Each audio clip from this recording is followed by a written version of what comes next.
All right, so picture this. It is a Tuesday afternoon, bright, sunny, maybe a little too warm. You are behind the wheel, just driving down Varner Road. Right. And you've been coming to the desert for vacation since, oh, I don't know, let's say 2003. Yeah. So you know the heat, you know the general vibe. You definitely know the best place to get a date shake. Oh, yeah. Absolutely crucial. Yeah. But today, the rental car just feels different. You're backing up to leave, and you start asking yourself that really dangerous question, like, why am I paying someone else's mortgage? Why don't I just stay here? It is the classic turning point. I mean, it's that exact moment the vacation mindset just shifts right into a life mindset. Right. And then you see it. You see a sign pointing towards Sun City Shadow Hills. You turn the wheel, you pull up to the gate, and you just wonder, is this it? Is this the next chapter? Mm-hmm. So for this deep dive, I really want to stay in that headspace. I am playing the role of the prospective buyer. I'm sitting in the passenger seat. Mm-hmm. And you are our resident expert. You have the map. I am ready to drive, but I should warn you right up front, if I am your guide today, we aren't just doing the standard glossy brochure tour. Good, good, because that is exactly what I don't want. I don't want to just, marvel at granite countertops or hear about how perfectly blue the pools are. Right. I want to know what it is actually like to live there. So we've got a whole stack of documents here. We've got years of community newsletters, the View, board meeting minutes, resident testimonials, financial reports. All the heavy reading. All of it. I'm going to peel back the curtain. Yeah. Our mission today is to figure out, is this just a collection of nice stucco houses, or is there an actual beating pulse here? That is the mission. And honestly, looking through these newsletters and all the board updates, you realize pretty quickly that buying into a place like Sun City Shadow Hills, it isn't just a real estate transaction. It is a total lifestyle pivot. Okay. And to really understand it, we actually have to look at the ground beneath our feet first. Wait, you mean literally the dirt? Because I'm looking for a house, not a geology lesson. I know, but bear with me because this really matters. Before the golf carts, before the fancy clubhouses, this land was something very different. And if you are thinking about buying here, I think it adds a really rich layer of context to know whose footsteps you are actually walking in. Interesting. Yeah, it wasn't just empty sand that some developer suddenly decided to pave over. So take me back then. We aren't looking at a retirement community yet. What are we looking at? We're looking at agriculture. Really deep, intense agriculture. The history of this specific plot of land is actually a mirror for the labor history of the entire United States. It's a story of diversity literally from day one. How so? Like, who was there? Well, the historical records show that the very first field workers here were Native Americans. They were the original stewards of this land. But as the agricultural demands grew in the region, the labor force shifted. And this was often driven by the racism and federal policies of that era. Right. So the Native American workers were eventually replaced by Chinese workers. Because they had specific agricultural expertise. Exactly. They were crucial to establishing the irrigation and the crop systems that, frankly, make the valley what it is today. Wow. But then you hit the era of the Chinese Exclusion Act, federal policy shifts, and suddenly the local demographic changes by force. The Chinese workers were replaced by Japanese workers. And I assume that shifted again during World War II. It did. The Japanese were driven out during internment, and Mexican workers stepped in to fill that void. Man. It is a heavy history. But the sources make a really clear point that this layering of cultures, the Native American, Chinese, Japanese, Mexican, that is what created the cultural diversity of Southern California today. That is fascinating. I mean, it is so easy to look at a gated community and think it just popped up out of nowhere, right? Like a movie set. But it actually has deep roots. It grounds you. When you are walking the dog in the morning, you're walking on land that has been productive for over a century. It gives the place a little more soul than your average, cookie-cutter subdivision. Okay, I will give you that. The history is solid. But let's fast forward to the bricks and mortar. Sure. I'm the buyer. I am cruising through those gates, and I see the houses. They look pristine, but how old are they really? Like, what am I actually buying into here? Am I going to need a new roof next week? So you're looking at a timeline that really picks up heavily in the mid-2000s. The documents refer to Phase 2 homes being completed around 2008, with Phase 3 following after that. Stop there for a second. Phase 3. To a developer, that's just a spreadsheet cell. But to a buyer, that is a neighborhood. Precisely. And we actually have a perfect case study in the files, David Lee and Pamela Castrolee. Okay. They are residents who did exactly what you described in the intro. They had been vacationing in the desert since 2003. So they saw the sign. They saw the sign. But here is the specific thing that hooked them. It wasn't just some generic house. It was the Serrano model. The Serrano. Okay, paint the picture for me. Yeah. Why did the Serrano grab them? One word. Casita. Ugh, the casita. For those listeners who aren't totally fluent in California real estate jargon, unpack that. Are we talking about a fancy shed in the backyard? No, definitely not a shed. A casita is a fully detached guest house, usually located just across a little courtyard from the main front door. Yeah. It has its own entrance, its own bathroom, sometimes a little kitchenette. That is the marriage saver right there. Yeah. I mean, the in-laws can visit. They have their own space. You have your own space. You just meet for coffee in the courtyard. Exactly. And for David and Pamela, it was completely non-negotiable. But here is the stress of their home search.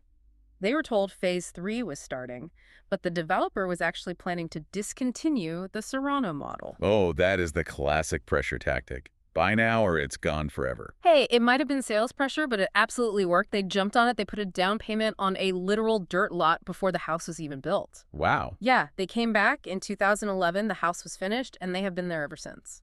That is the vacation home dream right there. Yeah. But let me play devil's advocate for a minute. Go for it. Let's say I'm not just looking for a winter getaway. I want to live here full time. I'm looking at downsizing, but I am terrified of feeling cramped. I'm coming from a big house in the suburbs. That is a very, very common fear. But we have another case study here from the sources.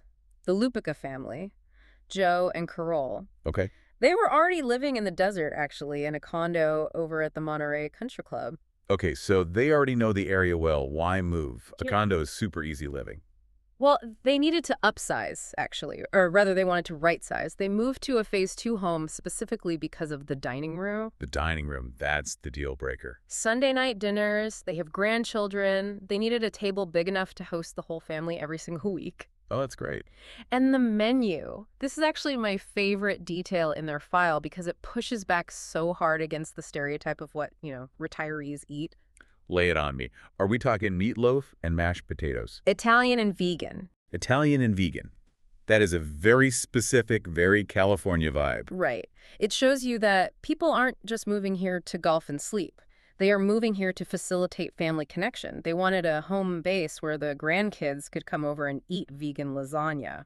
Okay, so I am driving past the Lee's house, Yeah. waving at the Lupicas. I look up in the street signs, and I have to say, they sound very fancy. Maybe almost a little too fancy. You really do. Camino Montecito. I mean, it just rolls off the tongue. It does, although one of our sources, a writer for the community newsletter, actually had a little fun with that. Yep. They noted that while the neighboring city of Indio uses really logical names like numbered avenues or presidents like Monroe and Jefferson, the planners at Shadow Hills went full Spanish. Well, it sets a mood, doesn't it? You are not on Avenue 42 anymore. You're in a resort. Exactly. Although the writer joked that the planners' knowledge of Spanish might have been totally limited to una cerveza, por favor. Oh, one beer, please. Right. But it works. It creates that psychological separation from the outside world. Okay, hold on. You mentioned psychological separation. I want to talk about the reality of that. Okay. Because I'm taking off the rose-colored sunglasses now. I am a buyer. I see the pretty gates, the Spanish names, the casitas. And then my brain just goes straight to the 3 letters that strike absolute fear into the hearts of homeowners everywhere.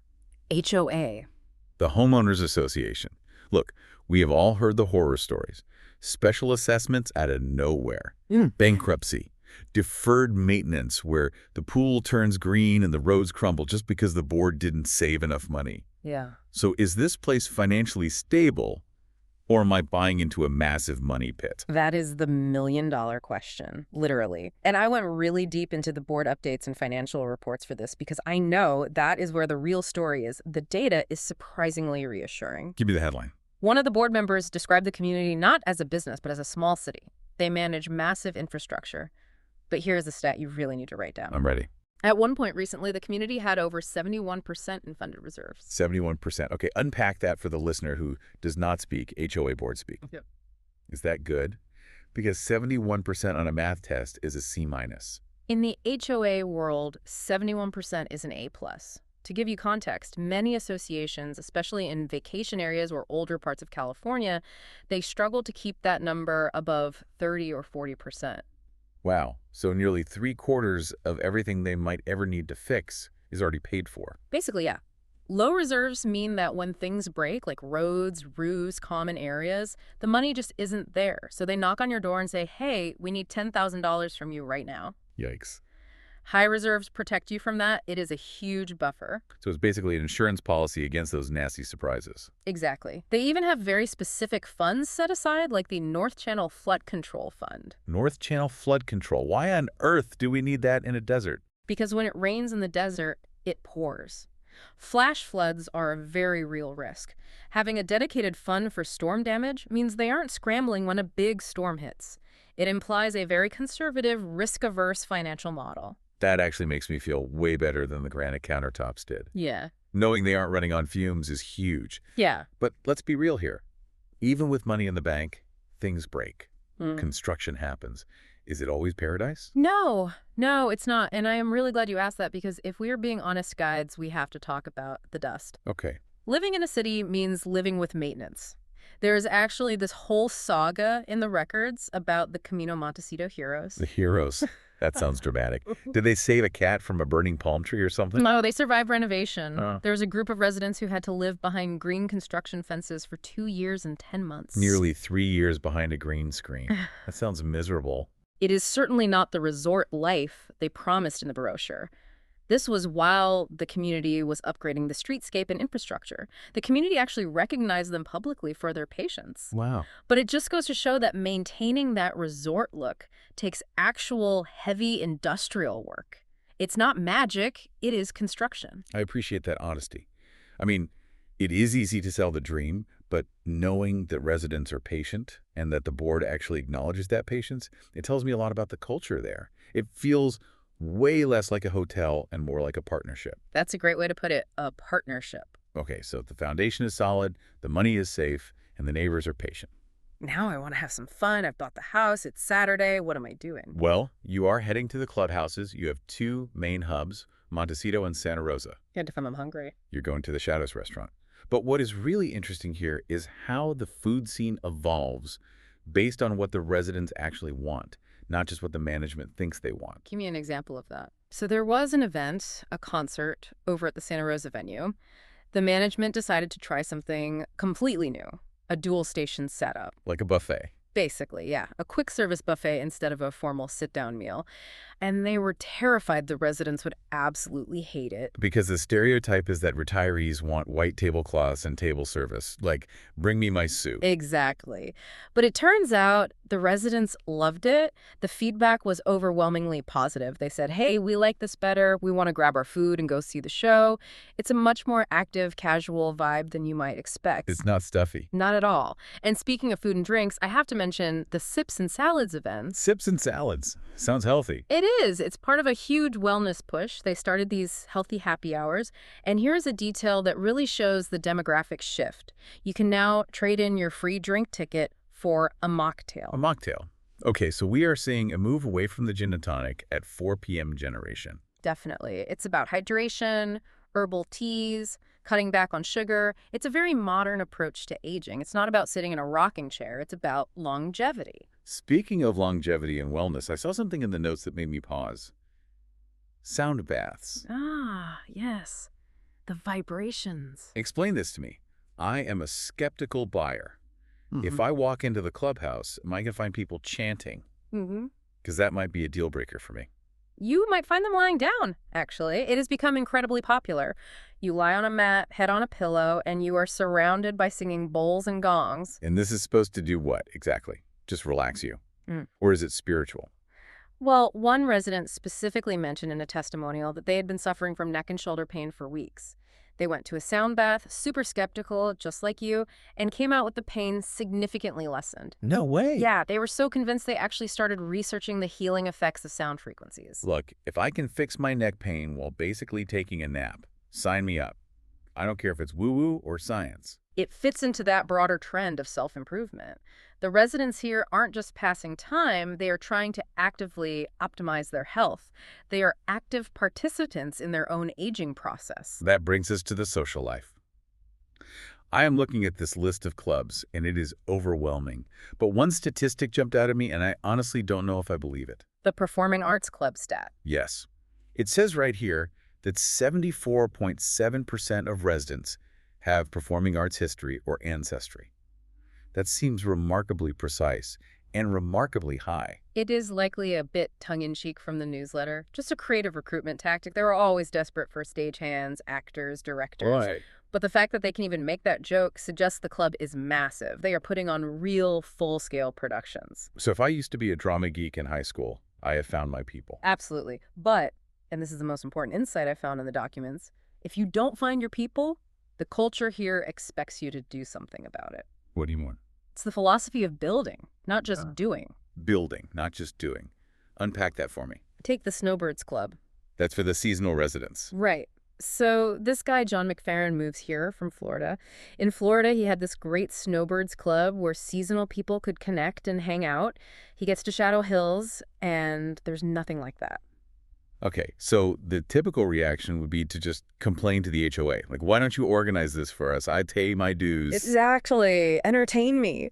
But John's philosophy was different. He said, we wanted to build something, not just do something. I love that. So he put a notice in the newsletter, rallied the troops, and boom, the club was born.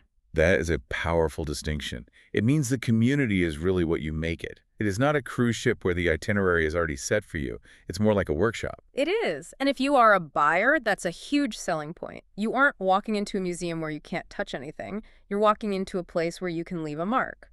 But what if I am naturally shy?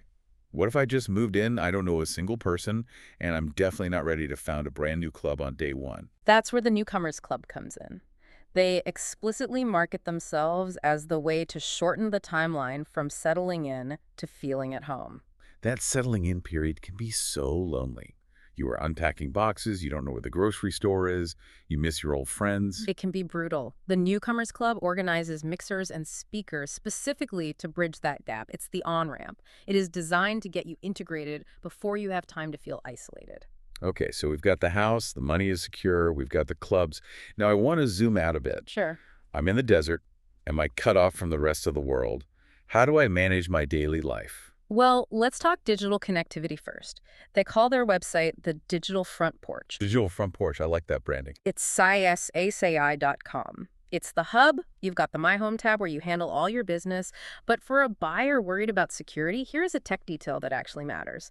They recently upgraded their gate access system from dwelling LAV to ABDI. Okay, that sounds like alphabet soup. Why does a resident actually care about the acronyms? If you've ever lived in a gated community with a clunky system, you know the pain. You invite guests over, the website crashes, the guard can't find their name, and there's a huge line of cars honking behind them. Oh, it's so embarrassing. It is. Shifting to ABDI, which is known for being much more user-friendly and app-based, shows the board is investing in making that friction go away. It's about ease of access while keeping the gate secure. It's those invisible tech layers that make life livable on a daily basis. Exactly. And there is an internal economy, too. There's a marketplace on the site. It's like a private Craigslist. What are they selling on there? Everything. Golf, equipment, furniture, home decor, residents selling directly to residents. It keeps things safe and local. That's super handy. But what about physically getting out? I love the desert, but sometimes I want to see a Dodgers game or a play in LA. But that drive, I mean, the I-10 West on a Sunday, it's a nightmare. It is the 4-hour slog, as the newsletter calls it. But there is a shimmer of hope on the horizon.